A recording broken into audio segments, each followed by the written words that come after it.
a lot of officers of the law, like I said, when they go on domestic calls, that's the most dangerous call that an officer So of the law can go on. there's an informal registry, not a formal one. Just so you know, gun dealers are supposed to report Right, but do you really sales. think that they do all the time, though? No, of course not, obviously. I mean, Right, I so live in wouldn't the reality. federal But registry eliminate that problem, then? again, I would go back to a formal registry. You register in order to confiscate. It is a prerequisite towards confiscation. Isn't that just a slippery slope argument, though? If you give one thing, then another thing's It's a going to go? historical argument, right? We see that throughout totalitarian dictatorships throughout the 20th century, where if you want to take the weapons away, you first ask for a collection of all the items that you then want to collect.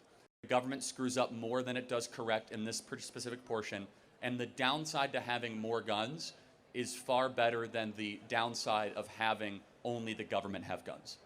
Even if that can cost American lives, though? I mean, me personally, I would give up all of my guns in a heartbeat if I knew for a fact that it was going to save one life. Can I do a thought experiment to you? Sure.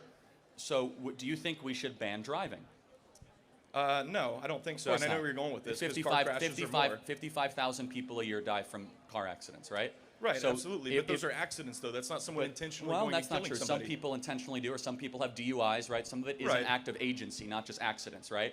Meaning that they are reckless with the technology. I understand. You would agree a DUI is a reckless act. Oh, for sure. And that's a vast majority of auto deaths, right, both in the interior of the vehicle and the exterior. Right, but then what do you have to do to be able to drive, though? You have to get a driver's license. You have to take a test with an instructor. No, of course, but I'm saying if the pursuit of, if it's all about saving lives, then then there are certain things that we'd get rid of. What about something, as I mentioned, with taking a driving test, to be able to get a driver's license, you have to prove that you know how to operate the vehicle safely.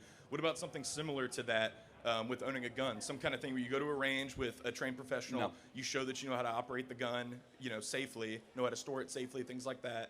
Yet, and then once you pass that, you get some kind of card that allows you to buy a gun.